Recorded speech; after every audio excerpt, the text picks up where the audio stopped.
So, sobrang wonderful. Subukan man natin alalahanin, i-detail by detail, pakinggan lahat ng sinabi ni Tita Daisy. Kalimutan lahat. So, I think, lahat tayo kailangan mag-increase dosage ng portil mismo, ano? Para mas matandaan natin lahat.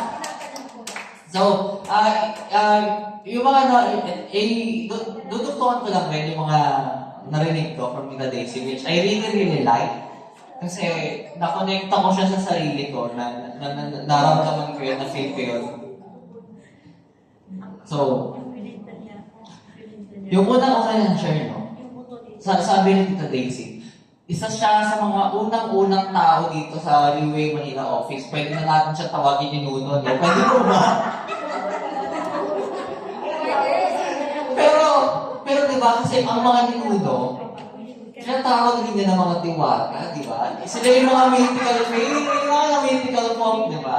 So, doon pa lang sa sinabi niya ngayon, naramdaman ko talaga yung humble beginning, that we all start and began from a humble beginning. Ako personally, I really started from humble beginning. I really just stepped up dahil na rin sa platform natin. A little bit sharing about me, no? Siguro 8 months ago, hindi niyo ako mapapatongtong dito. 8 months ago, hindi niyo ako makakausap. 8 months ago, hindi niyo ako mapagsasalita ng ganito. 8 months ago, hindi niyo ako mapag-OPP. Alam niyo bakit? 8 months ago, I felt like wala rin akong direction sa buhay. Kasi honestly speaking, 8 months ago, kung may mga anak kayo, kung may mga kilala kayong mga kamag-anak na mga around my age, mga Gen Z, mga millennial, most of them, di ba, anong ginagawa sa buhay? Cellphone! Computer! Ayan, yan lang yung ganap ko dati, 8 months ago, honestly speaking, no? And those 8 months ago, and hindi lang naman 8 months ago technically, kasi before Leeway, a little bit sharing, no? Kasi, napipressure akong tawagin na yung next speaker. Kasi, this fairy godmother has really something to say sa next speaker, no? A little bit sharing muna about sa akin. So, before I started Leeway, matatawag nyo akong, ang tawag doon, shut-in. Or sa Tagalog, makulong lang sa bahay, hindi nyo mapapalabas, hindi nyo makakausap. Mga matatawag natin na minsan wala pang sense sa buhay, wala pang direksyon. At isa sa pinakasaksi dyan, isa aking rising 3-star leader yan si Aldrin. Kasi really, magkakilala na kami niyan before pandemic pa. Before pandemic pa, high school pa lang pa nun. And we started from a beginning na, alam mo, nagkakilala lang kami from online game, nagkakilala kami online, tapos ngayon na-invite ko na dito sa Leeway. Why? Kasi nagkaroon talaga ng change, nagkaroon ng visible and viable change na kitang-kita talaga, di ba? Kasi before din ako mag-start mag-Leeway, talagang, wala. Bahala ng buhay kung anong meron nandyan, kung ano yung dumarating, doon lang tayo. Kung ano yung nasa harapan, doon lang tayo. I felt like I didn't have any hope until the day na nakilala ko yung aking upline, aking sponsor, aking leader, which I will share later. At bukod doon, sa mga sinabi rin ni Tita Daisy, narinig natin na Portil itself is really and very much multipotent. Kasi sa lahat ng human testimonial na binanggit niya, isa rin sa tumatak sa akin talaga isa sa aso at pusa. Di ba? I mean, hindi na first time nakarinig ako ng testimonial about sa aso at sa pusa dahil sa Portil. Meron din akong narinig na mga testimonial before sa mga manok na pansabong. Mga panabong na manok, di ba? Talagang nagbibigay lakas daw yun sa mga panabong na manok.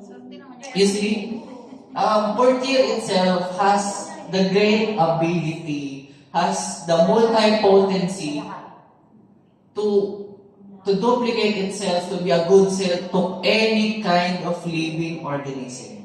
So if we have this chance, so if we have this opportunity to share, no, sa mga kakilala natin, sa mga kamag-anak natin, to our friends, our neighbors, dito sa Riway, no, meron tayong 3 K na unang-unang dapat sinesyaran. Unang-unang kapamilya, kaibigan, at most importantly, no, is yung kaaway. Bakit kaaway? Kasi Riway can really connect and unite people. Hindi lang basta sa social gathering, hindi lang basta sa company, hindi lang basta sa group. Riway can really be an extended family. Palakpakan naman po natin yan. So, bakit ko nabanggit na extended family? Because this next testimonial speaker na babanggitin ko, I first met her nung ang team natin, Team Enrich, nagkaroon ng LDO at Christmas party or anong tawag doon? Parang gratitude night, ayun. Christmas party / gratitude night and LDO. This was the day na nakilala ko tong next speaker and share na tatawagin ko. And I think nasalubong ko siya sa CR, hindi pa kami nagkita sa mismong room. And I was curious, no? Kasi unang tingin ko, kala ko si mama, yung sarili kong nanay. I mean, kamukha kasi, yung hair, di ba? Pero nung nakilala ko na nakausap ko na, I really felt the warmth and the grace, di ba? Kahit first meet, kahit first usap, di ba? And then, nung narinig ko siya mag-share, ang mga sinashare niya really has something, may content talaga. And bukod doon, no, sa next speaker, next year na sasabihin ko, I have a dare for everyone. Hulaan niyo po ang age niya. Bakit? Kasi this next speaker din talaga. May kita natin dito, personally, isa rin ito sa mga living testimony na hindi lang basta sa product na what Riway has also done to her life for 10 years din. So, di ba? This is also a quality people na nagtatagal sa ganitong industry, sa ating company, especially sa ating team na extended family. So, without further ado, tawagin na natin si Miss LB Flores.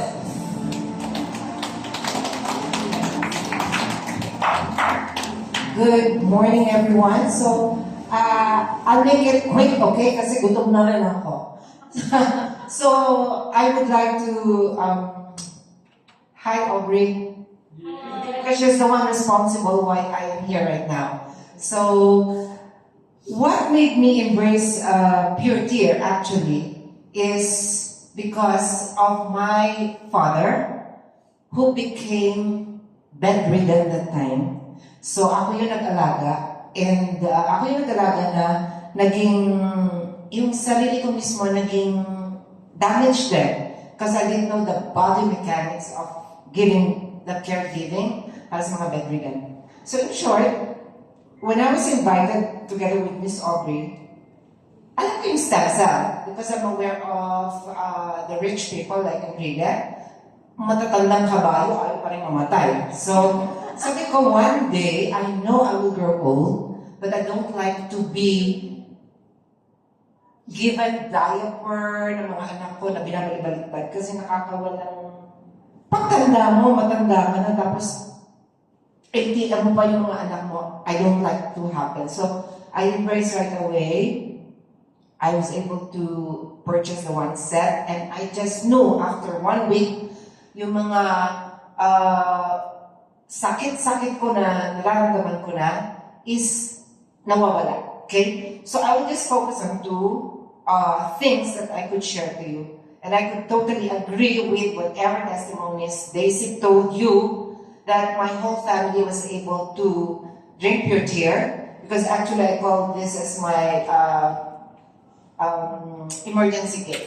So I don't go to doctors right away. So pag may sakit sa bahay, just pop your tear in your mouth. Okay? So I agree with that na the first thing that we should take care of is our brain. Kasi wala pa tayong organ transplant for brain. So what causes the diseases of brain is actually by too much stress. Kasi sabi ko nga sa inyo, pag nai-inlove ka at namamangka ka sa dalawang ilog minsan, nakaka-stress yan, hindi mo lang kung sino pipiliin sa dalawa. Okay? Happen to me nung dalaga ako, and papasok na sana ako sa office, hindi ako makatayo kasi lumalagpak ako with double vision. So, as early as that, na-MRI ako, and true enough, the doctor could not find out anything, everything is okay. And the side effect of that is madalas sumakit ang likod ko because of the spinal tap. So the moment na may spinal tap ka, because that is connected, the nerve is connected with your brain, is madalas masakit yung lumbar ko. Okay? So naging chronic siya. So next focus natin is during my first week, masarap siya kasi hindi siya madaling sumakit. Okay? What I noticed also is, after my second childbirth, I have this, ano tawag sa chronic sa knee pain? Yeah, I know. Knee is tuhod. How do you call that disease? Yeah, because of palapuric. Not rheuma. Osteo. Yeah, osteo. You know what's the reason? So, you have to bear in mind also, anything that is too much to take is poison, regardless of its nature or not. Okay? Because sabi nila, if you eat monggo and you drink the coconut juice, you'll lactate. Gusto ko kasi magpasuso ng second ko kasi mahina yung panganay ko. So, true enough I did, but it's overdone. So, after giving birth, namaga yung mga tuhod ko, and then, nagkagatas na ako, pero iba naman yung namaga rin. So I have to go to the doctor, and sabi niya, we have to aspirate your knees to remove the fluid kung hindi umubra si Selecosip. Okay? So, God really loves me, and nakasave ako, so Selecosip. However, I have learned that too much of drinking Selecosip nagde-degenerate lalo yung cartilage. Okay? So, I called my sister in the States, sabi ko, what is the alternative? Sabi niya yung fish oil. We have a fish oil in our Singapore. At ito, wait lang, sabi niya, ang pangit ko nun. Pero during that time, I thought I was so beautiful already. Nakakahiya. Pero ngayon, ako na yan. I'm waiting for my date. Hindi naman nagpakita. So anyway, alam mo yung every time I wake up, I can feel na naibababa ko agad yung legs ko na hindi magalit yung tuhod ko. So could you imagine, I'm based in Davao then, wala akong katulong. Madalas masakit ang likod ko, tapos yung tuhod ko masakit. My gosh, it's really a miracle. Kasi in a span of 2 weeks, nawala sila. Huwag mo nang isama yung high blood din ako. Okay? I have a lot. I have sinusitis and everything. So, jack of all trades yung katawan ko rin naman sakit. Kasi yung lifestyle ko is really bad during my heydays. So, it's always a collection of what you did before, yun ang yung harvest mo later on. Okay? So, with this, I didn't really do the business, but I saw how Miss Aubrey flourished, doing her mother, na talagang sabi niya, kinukulam ang nanay niya, hindi naman pala. And then I saw her, how she bought her car, how she bought her house, you know, something like that. So it inspired me to do the business as well. So she really accompanied me go to the north, and that's how I attained my first star. So that's how I was able to sustain Pure Tear for free. So pag ako, nakataranta na ako sa sarili ko, pag medyo napatagal na wala. However, I could assure you that a couple of months, you're still okay with that. Okay? So, ang sharing ko is not only about physical improvement, I should say also spiritually, because as I have traveled my Riway career, nag-subside din yung tone ng aking pagiging burika. Because I've been with different people also. So, you know, hindi mo pwedeng i-please lahat ng tao. May makakaaway ka talaga. However, this kind of people will really mold you into a better person. It teaches you on how to have self-control and everything.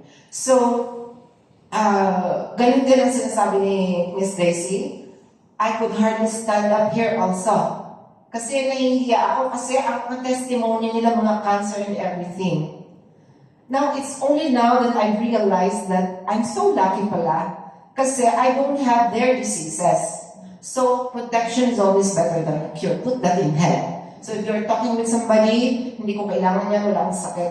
No, that's a big no-no. The more you should take. Kasi, if you are going to take pure tear at a very late stage of your life, more expenses ang mangyayari sa'yo. Because one cell is not enough. You should go more than that. Yeah? So, I share this to Jalo kasi if you are going to take pure tear, what is the goal of a woman? Is to grow old gracefully. Okay? So, no matter how I'm an advanced, okay, I am turning 61, so, carry pa rin natin mag-shorts. Kung sino yung mga kasama kong bagets na lalaki, hindi ako naiiwan. You see? So, that is the goodness of taking pure care. So, I will not prolong anymore. What I could say with pure care is, go, go, go. Okay? Thank you very much.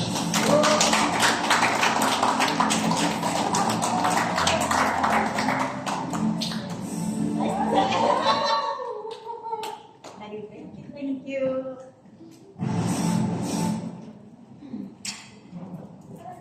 So, di ba?